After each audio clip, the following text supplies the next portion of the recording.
దేవునికి మహిమ కలుగునుగాక.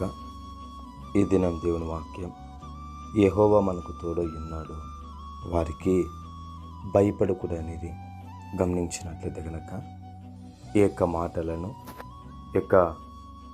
యెహోషువ, కాలేబు వీరితో పాటు 12 మంది మొత్తము కనాను దేశాన్ని వేగు చూడడానికి వెళ్ళి వచ్చినప్పుడు మోషే ఎదుటను, అహరోను ఎదుటను, సర్వ సమాజం ఎదుటను 10 మంది చెడ్డ సమాచారం చెప్పినప్పుడు, అంటే ఆ కనాను దేశంలో ఉన్నటువంటి జనులను మనం జయించలేము, వారిని ఎంత మాత్రం కూడా మనం గెలవలేము, వారి దృష్టికి మేము మిడతల్లాగా ఉన్నాము అని చెప్పి జనుల హృదయాలలో భయమును వణుకును పుట్టించినప్పుడు, ఈ యొక్క యెహోషువ, కాలేబు ఇద్దరూ కూడా అంటున్న మాట ఏమంటే, దేవుడే మనకు తోడై ఉన్నాడు, వారికి భయపడద్దండి అనేసి ధైర్యముగా చెప్పినటువంటి మాటలు.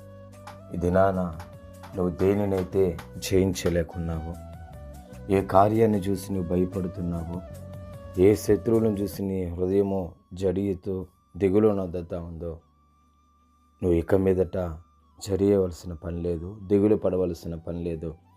ఎందుకనంటే దేవుడు తోడై ఉన్నాడు కాబట్టి ఏ శత్రువు కూడా నువ్వు భయపడవలసిన పని లేదు. అది మనుష్యులైనా శత్రువులైనా ఎవరికి కూడా అంధకార సంబంధమైన క్రియలైనా అది ఏదైనా సరే నువ్వు దేనికి కూడా భయపడవలసిన పని లేదు. నిశ్చయముగా నీ పగవారి గవినెలను నువ్వు స్వాధీనపరుచుకుందువు, నీ శత్రువుల గవినెలను నువ్వు స్వాధీనపరుచుకుందువు అని సెలవిచ్చిన రీతిగా శత్రువుల యొక్క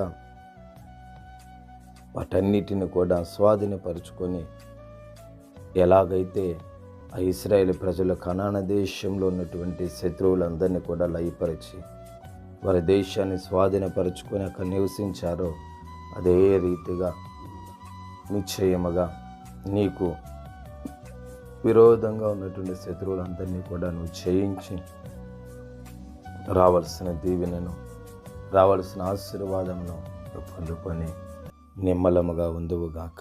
పరిశుద్ధుడా స్తోత్రం. మాటను దీవించి ఆశీర్వదించండి, బలపరచండి. యేసు నామములో తండ్రి, ఆమేన్.